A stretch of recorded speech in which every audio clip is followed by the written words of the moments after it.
Saya tidak tahu yang mana. Saya kan order kartu banyak banget. Dia datangnya satu per minggu satu gitu.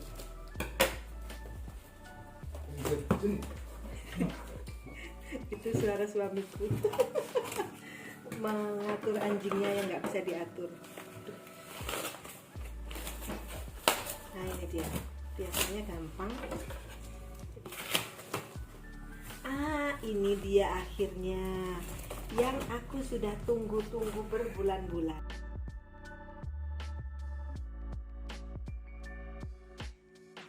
Jadi ceritanya, saya pernah beli di Tokopedia. PO-nya 85 hari. Oke, aku nggak apa-apa. Bukannya datang, sama penjualnya malah di-cancel. Saya kan bingung, terus saya tanya, kenapa di-cancel pesananku? Aku kan butuh dan udah nunggu lama. Oh maaf Bu, itu karena sistem Tokopedia kalau sesudah harinya berlalu, otomatis kalau belum dikirim ke Ibu, di-cancel. Padahal memang kartunya belum datang gara-gara pengiriman dari luar negeri lambat sekali, dia bilang gitu kan. Ya udah, akhirnya saya pesen sendiri ke Book Depository. Sementara yang pesanan di Tokopedia ya sudah tercancel begitu saja. Saya benar kan sudah capek nungguin. Nah ini akhirnya datang. Ini saya belikan untuk suami saya karena dia sedang menulis sebuah cerita, menulis novel ya. Ini membantu dia untuk menciptakan tokoh-tokoh di dalam ceritanya. Karena kartu archetype ini, Archetype Cards by Caroline Myss ini, dia menggunakan prinsip psikologi untuk menggolongkan arketip manusia. Nah, ini kartu dari Hay House ya. Ciri khasnya begini bentuknya, kotaknya. Nah, banyak banget tuh. Berapa kartu ini ya? 80 kartu, 80 arketip manusia. Mari kita lihat sebentar ya. Bagus banget nih. Seneng saya, seneng.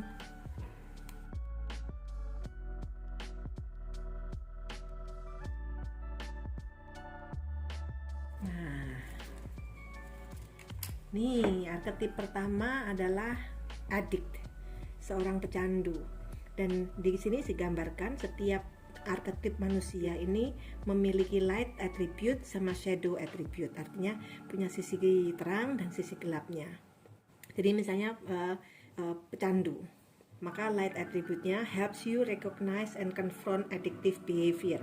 Sementara shadow attribute-nya adalah compromises integrity. Kalau Anda memiliki jiwa adiktif ini, shadow behavior Anda adalah Anda sering mengkompromiskan integritas dan kejujuran, allows an addictive pattern to have authority over your inner spirit. Jadi ini bagus untuk kartu self development, karena dari sini kita bisa mengenali shadow attribute dan light attribute yang ada di dalam diri kita serta setiap sifat atau watak dan karakter kita.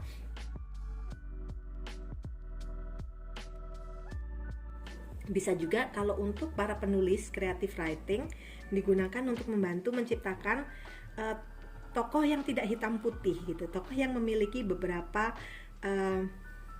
karakter gitu. Jadi tidak mungkin ada seorang pecandu itu hanya pecandu saja di sisi dirinya.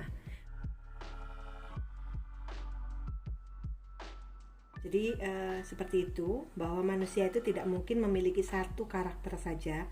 Tokoh di dalam fiksi juga harusnya seperti itu. Tidak boleh menjadi tokoh yang flat ya, yang cuma satu sisi, atau hitam semua, putih semua, tidak mungkin. Jadi ini bisa membantu penulis untuk menggabungkan beberapa karakteristik gitu, beberapa watak gitu ya. Ada advocate, ada alchemist, ada angel, manusia berkepribadian angel gitu. Tapi mereka juga ada shadow attribute-nya loh.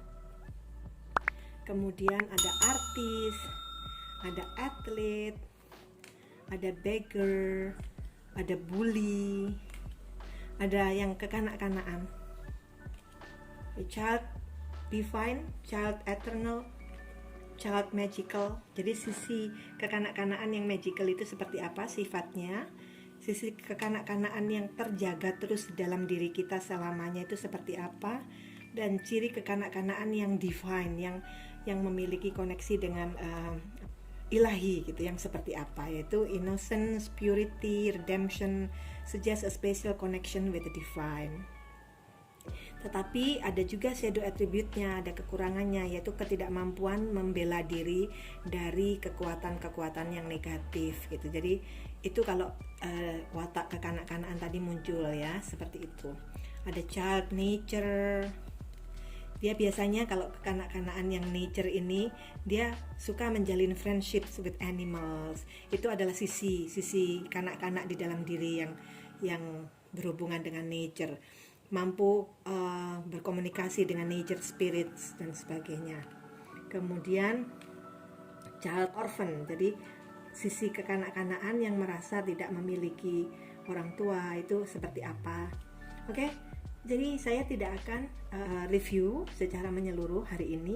Saya hanya akan memberikan sedikit ini ya, walkthrough saja. Ada destroyer, ada detective, dilettante.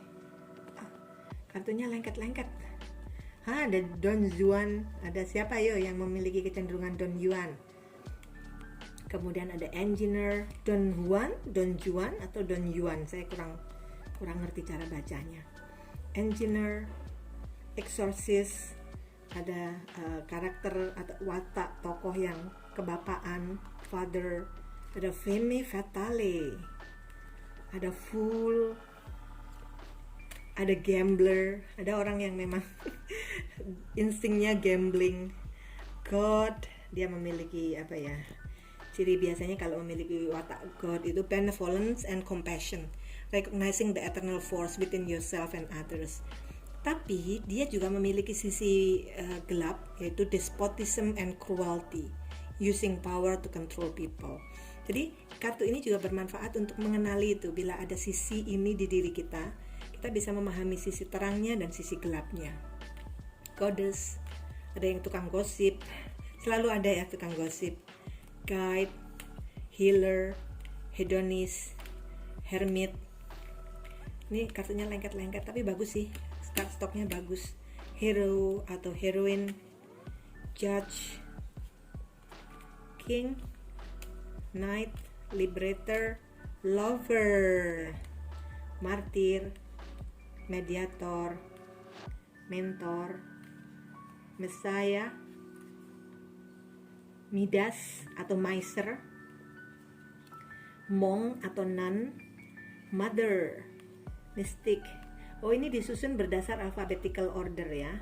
Networker, ini orang yang suka menjalin relasi kesana kemari. Pionir, ada yang memang terlahir sebagai pujangga, berwatak pujangga. Poet, priest, cocok menjadi pendeta, pengkhotbah, juru agama.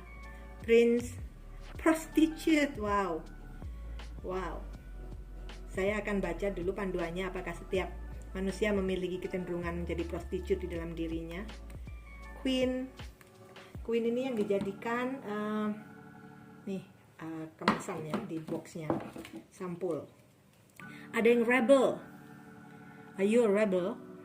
No. Rescuer, ini suka bawa pulang anjing sama kucing sakit di jalan ini anak-anak saya nih, rescuer nih. Nah, itu biasanya kecenderungan itu lalu terbawa ke dalam kehidupan pribadinya, dalam relasi mereka, dan mereka sering memilih pasangan yang mereka anggap perlu diselamatkan gitu.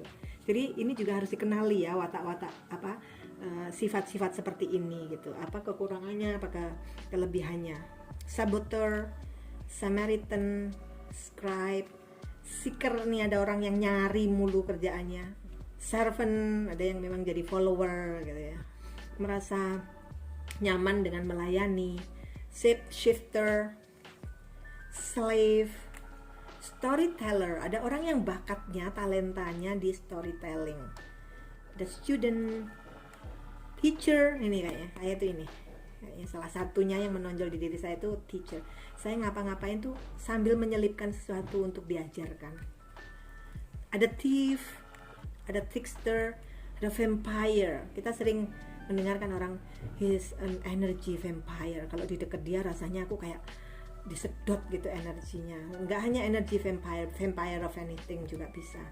Victim, virgin not physically virgin tapi mungkin cara berpikir dan sebagainya. Visionary, warrior. Nah, ini adalah kartu-kartu kosong yang diberikan kalau untuk Anda mencatat prototip yang mungkin, arketip yang mungkin belum ada di kartu-kartu ini. Anda bisa taruh di sini ya, apa namanya arketipnya menurut Anda yang muncul dan tidak terdata di sini bisa ditambahkan. Jadi total kartu yang berisi 74 ditambah 6 kartu kosong, total 80 kartu. So demikian sedikit walkthrough tentang kartu arketip dari Caroline Myss dari Hay House.